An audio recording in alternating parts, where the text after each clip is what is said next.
방금 파일이 좀 끊겼습니다. 다시 이어서 촬영하겠습니다. 자, 그래서 벌지 대전투는 1945년 1월 25일에 종결이 되고 연합국의 승리, 독일의 패배로 끝났습니다. 그 여세를 몰아서 연합국은 계속 독일의 베를린을 향해서 진격을 했고요. 벌지된 전투 종결 시점으로부터 약 2달 정도 지난 1945년 3월 23일에는 아까 말씀드린 독일의 최후의 방어선인 지크프리트선을 연합군의 제3군 사령관 조지 패튼 장군이 돌파를 했습니다. 그리고 3월 말에는 독일의 라인강을 돌파를 하게 됩니다. 자, 그런 식으로 돌파하고 라인강을 돌파할 때 그 당시 상황을 그린 영화가 있습니다. 라인강에 있는 레마겐의 철교라는 게 있습니다. 우리 6.25 한국전쟁 당시에 초기에 북한군이 계속 한강 이남으로 계속 남하하는 것을 속도를 줄이기 위해서 한강 철교를 폭파했듯이 그 라인강, 우리 대한민국에는 산업화 시대 1970년대 한강의 기적이 있듯이 독일에는 라인강의 기적이라고 있는데요. 그 라인강에 레마겐 철교가 있었습니다. 자, 그래서 1945년 3월 23일에 독일의 방어선인 지크프리트선을 돌파한 연합군의 3군 사령관 조지 패튼 장군은 계속 북동진해서 3월 말에는 라인강의 레마겐 철교를 도하를 하게 됩니다. 그래서 계속 베를린을 향해서 진격을 이어가는데요. 자, 레마겐 철교를 소재로 한 영화가 1969년도에 개봉된 영화 레마겐의 철교고요. 또 2014년에 개봉된 영화가 브래드 피트 주연의 퓨리라는 영화도 나옵니다. 그런 영화들을 보면 벌지 대전투 패전 이후 독일군들이 계속 괴멸돼가는 그런 과정들, 2차 세계대전을 일으켰을 당시에 독일군들의 그러한 파죽지세, 그런 파상 공격, 융단 폭격, 이러한 우수한 전력을 자랑했던 독일군의 모습과는 아주 대조적으로 독일군들이 붕괴돼가는 그러한 약체화돼가는 그런 모습들이 레마겐 철교나 또 퓨리라는 영화를 보면 잘 아실 수 있을 텐데요. 그런 식으로 해서 결국은 독일은 서방 연합군에 의해서 독일의 서부 지역을 이제 공략을 당하게 되고, 동부 전선에서는 소련 지역에서 소련군들이 계속 독일을 향해서 진격을 해오는 그런 과정이 전개됩니다.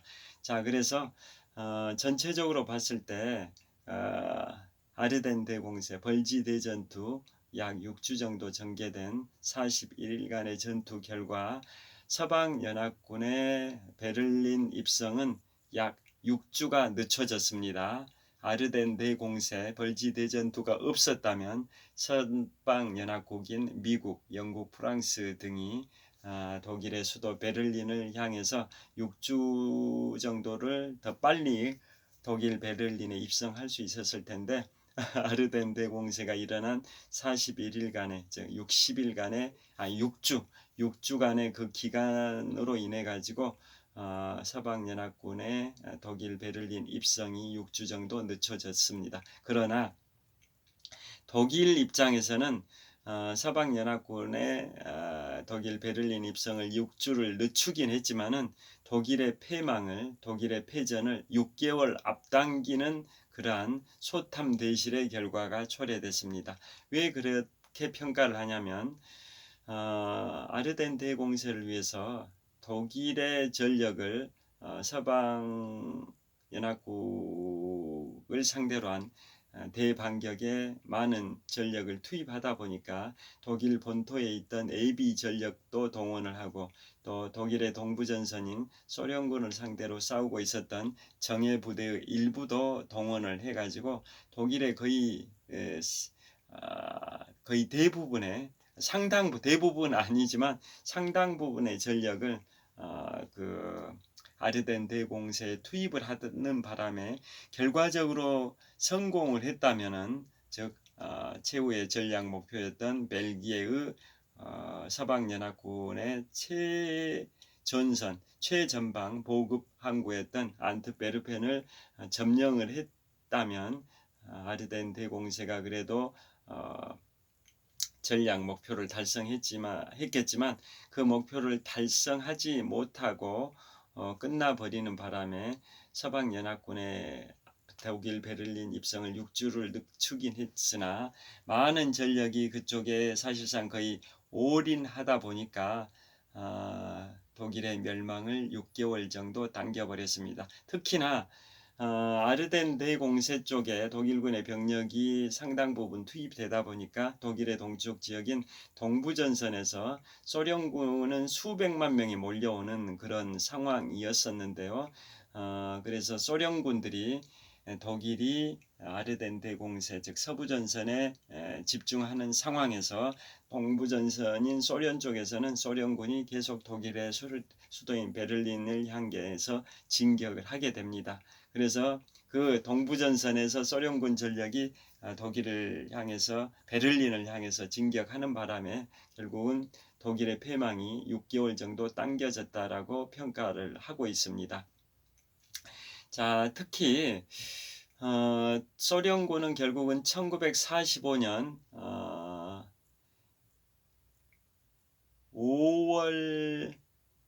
4월 16일입니다. 1945년 4월 16일부터 5월 2일까지 이른바 베를린 공방전을 하게 됩니다. 그러니까 서부전선에서 서방연합군들이 아르덴 대공세로 인해 가지고 6주 동안 멈춰 있는 사이에 동부전선에서는 소련군들이 독일의 베를린을 향해서 먼저 진격을 해 가지고 독일 베를린에서 독일군과 소련군 간의 이른바 베를린 공방전이 펼쳐지는데요. 그게 1945년 4월 16일부터 5월 2일까지 약 17일 정도 전개가 됩니다. 결국은 그 과정에서 소련군의 압도적인 병력, 소련군은 약 250만 명 정도가 투입이 됐습니다. 독일군은 그보다 더 적은 숫자인데요. 결국은 소련군이 베를린을 점령을 하게 되고 그 후반에 종반부에 독일의 아돌프 히틀러 2차 세계대전의 전범이었던 독일의 총통 아돌프 히틀러는 4월 30일에 독일의 베를린 중심의 브란덴부르크 밑에 지하 벙커에서 권총 자살을 하게 됩니다. 그보다 이틀 앞서서 2차 세계대전의 전범 국가인 독일, 이탈리아, 일본 중에서 이탈리아의 그 지도자 무솔로니도 군중에 의해서 처형을 당하게 되는데요. 그게 1945년 4월 28일이고 그 소식을 들은 독일의 아돌프 히틀러도 자신의 죽음도 임박했다라는 걸 직감을 하고 독일의 수도 베를린의 한복판 브란덴부르크 문 지하에 있는 지하 벙커에서 4월 30일에 권총 자살을 하고 5월 2일 새벽 5월 1일 새벽입니다. 5월 1일 새벽 히틀러가 자살한 4월 30일 다음 날이죠. 5월 1일 새벽에 5월 1일의 새벽에 소련군에 의해서 나치 독일의 상징인 독일 제국의 의사당 위에다가 소련군이 소련 깃발을 꼽습니다. 자, 그게 정식 소련 국기가 없어가지고 이 식탁포 있지 않습니까? 식탁을 덮는 식탁포를 여러 개 이렇게 바늘로 꿰 맞춰가지고 임시로 소련 국기를 만들어가지고 거기 독일 제국의 의사당 건물 위에다가 그 소련 국기를 개양을 합니다. 그게 아돌프 히틀러가 자살한 다음 날 새벽인 1945년 5월 1일 새벽입니다. 자, 그리고 그 다음 날 이제 베를린 공방전이 끝나게 되고요. 그로부터 6일 후인 1945년 5월 8일에는 독일이 서방연합국인 미국, 영국, 프랑스를 상대로 항복하고 다음 날인 5월 9일에는 소련을 상대로도 항복을 해서 2차 세계대전의 유럽 전선이 종결이 됩니다. 자, 그래서 이러한 과정에서 전체적인 흐름은 아르덴 대공세의 흐름은 말씀을 드렸는데요. 좀 비하인드 스토리를 말씀을 한 10분 정도 말씀드리겠습니다. 첫째, 그 아르덴 대공세가 발생이 됐던 1944년 12월 16일 당시에 미군이 연합군을 주도를 했었는데요. 자, 미군은 아까 말씀드린 것처럼 이제 3군 사령관 조지 패튼 장군과 12군집단 사령관 오마 브래들리 장군이 있었는데요. 오마 브래들리 장군은 정보 능력에 있어서 아래 정보 참모인 육군 준장이 아르덴 대공세를 독일이 취할 것을 예상을 못했었습니다. 정보전이지 않습니까? 정보가 굉장히 중요한데요.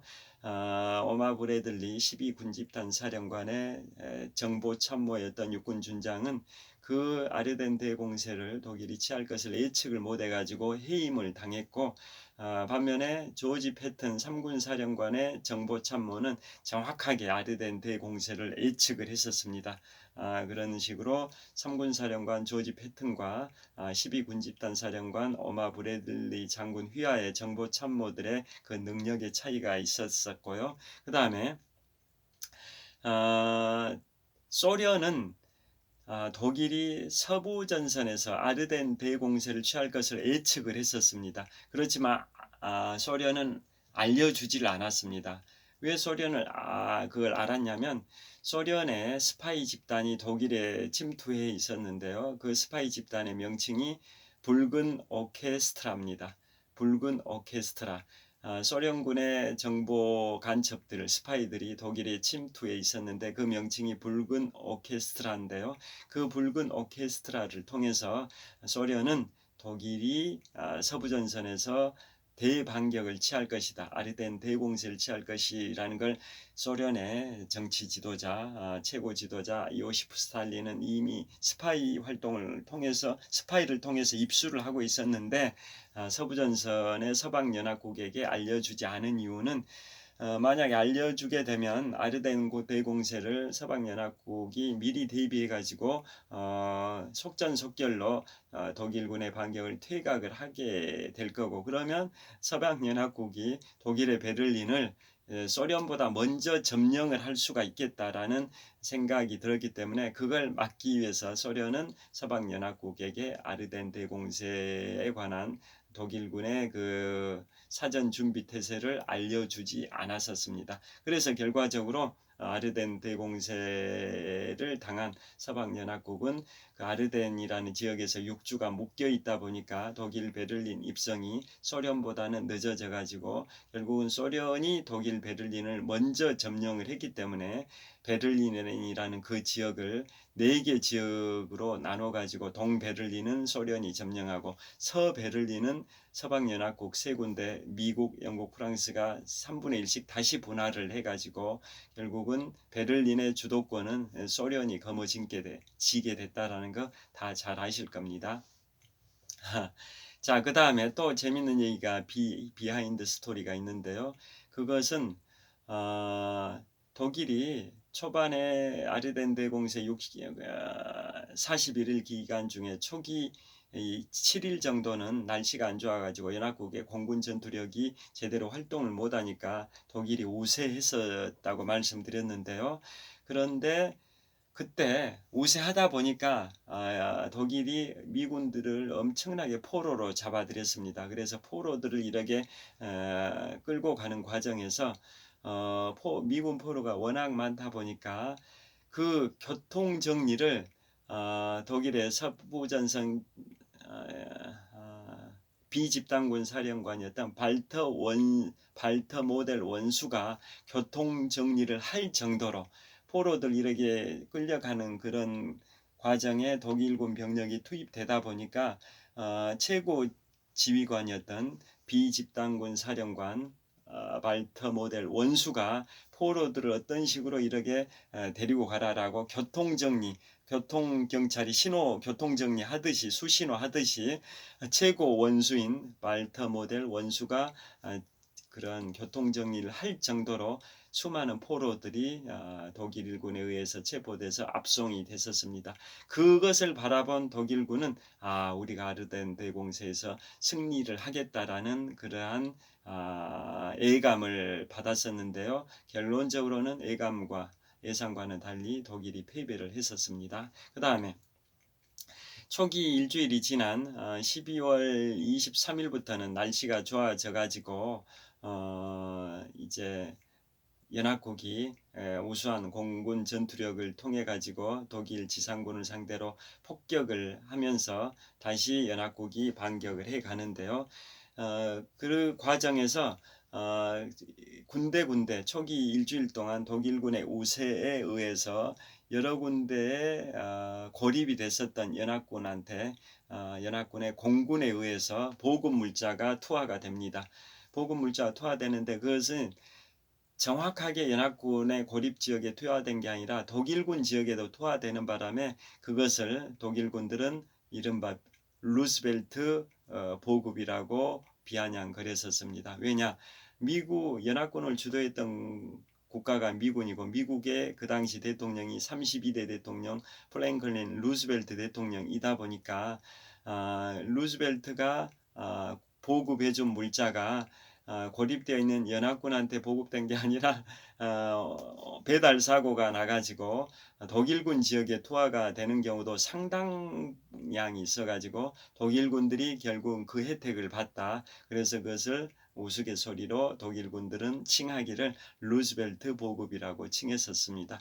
자, 태평양 전선에서 저거하고 비슷합니다. 인도하고 미얀마 전역에 그 당시에는 미얀마가 버마였죠. 버마와 인도 지역에서 영국군과 일본군이 싸울 때도 영국군이 공수 물자를 하늘에서 영국 지상군을 향해서 투하했는데 그게 일본군 지역에 잘못 투하돼 가지고 일본군들이 그 보급 물자를 영국의 제61대 총리 윈스턴 처칠 이름을 따서 처칠 급여라고 칭한 거하고 비슷합니다.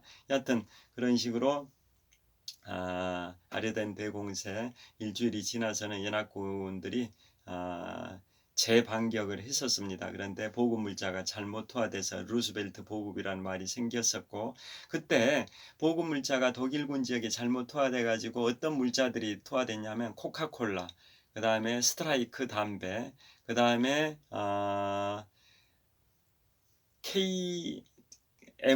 카빈 소총, 그 다음에 또 여러 가지가 투하가 됐는데요. M1 카빈 소총에 코카콜라에다가 스트라이크 담배에다 허쉬 초콜릿.